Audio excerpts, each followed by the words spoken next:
What's up, YouTube? This is 82 and 0. Welcome back. So, another forgotten with time story that I think a lot of people probably don't know. So, you got to understand the landscape of drafting players back in the 50s and 60s. So, during this time, they had what were called territorial picks. What this meant was to improve on fan relationships with the players. What I mean by that is, fans would be more sentimental if they see one of their hometown legends playing for a team.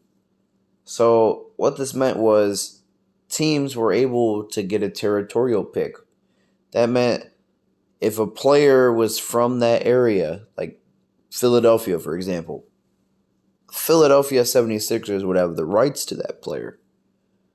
And Wilt, as we know, was eventually selected as a territorial pick for the Philadelphia Warriors, which are today the Golden State Warriors. But one thing I bet a lot of you don't know is back in the 50s, they didn't really have AAU ball. There wasn't a way, like you see all these pictures of players like Durant when he was young playing the circuit, or LeBron, whatever. It was hard to get noticed back then. There wasn't social media. So one way that you could kind of get noticed was NBA teams would, during the time, today too, they would go to a resort and have kind of like a summer training camp, And how Wilt got on this was he was 17 years old at the time. He was still in high school. During the summer, he worked as a bellhopper. It was a resort in the Catskills, and Wilt at the time was 6'10", and he had been used to playing older players, and he was doing quite well for himself. So Wilt was working as a bellhopper there, but at the same time, at night, when his job was done, he would play the Celtics players. I know that sounds really weird compared to today, but Red Auerbach, who's one of the greatest GMs in history, he was the one coaching Wilt's summer resort team. And Red Auerbach was immediately ecstatic at Wilt, to be able to coach him. And he saw Wilt's potential. So Wilt and him were talking, and Auerbach was trying to convince him, being the GM that he is, he was trying to convince Wilt to play for a Boston area college, like say Harvard, And the thing about this is if Wilt would have played, we all know he went and played for Fog Allen at Kansas, because Wilt liked the history of Kansas college basketball. But let's say Wilt would have played for a Boston area college. This means the Celtics would have had the territorial pick. They would have been able to have the rights to Chamberlain. So Chamberlain could have potentially played for the Boston Celtics. And as we all know, Russell was already in the league. So what happens to the NBA had they played together? I think Chamberlain would have played the center position, and Russell would have played the power forward position. But I don't see the two of them together losing in the 60s. I really don't, because every single championship in the 60s was won by either Russell or Chamberlain. So the only problem I could kind of see is Auerbach was kind of critical. Yes, he admired Chamberlain, but he was critical in Chamberlain for being a selfish player. And this is more true with the earlier Chamberlain. He wanted to play hero ball a lot of the time. And The thing about Chamberlain is he later, when he had better coaches, he learned to play more of a team game. Like, for example, with the 67 76ers, he started passing more. He even led the league in assists in 68. When he played with the Lakers, he played more of a defensive role. He played a defensive anchor position. And so if Red Auerbach and him were able to come to this understanding that Chamberlain is not going to just do whatever he wants, he has to do what's best for the team, I don't see the Celtics being stopped. I think they win the whole decade. But, like I said, Wilt was the complete opposite of everything Auerbach believed a basketball player should be. Because Auerbach said Bill Russell is everything that he would want out of a player. He said if he could pick any one player to build a team around, it'd be Bill Russell.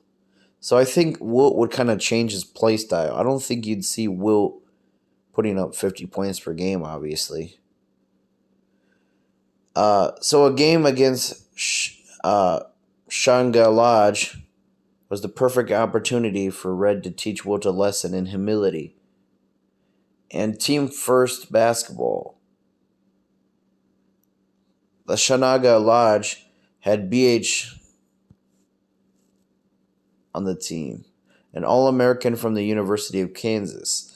And Red announced during the game by saying, Wilt that's born is going to be chopped liver, he's going to make chopped liver out of you.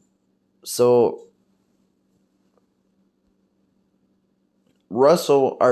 Chamberlain kind of had a learning experience with Auerbach, and I think maybe this would play in the reason why he didn't go down that route. Maybe he saw, because, during the time Chamberlain's young, he probably saw Auerbach as being tough. And Red had to acknowledge that Wilt was special, and he knew that Chamberlain could just dominate over everyone.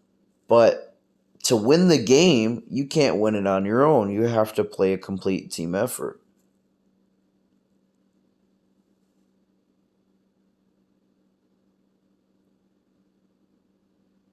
And one of the stories I heard was he told Chamberlain, other coaches may not be hard on you, but I will criticize you as a coach and help you to be the best you can be.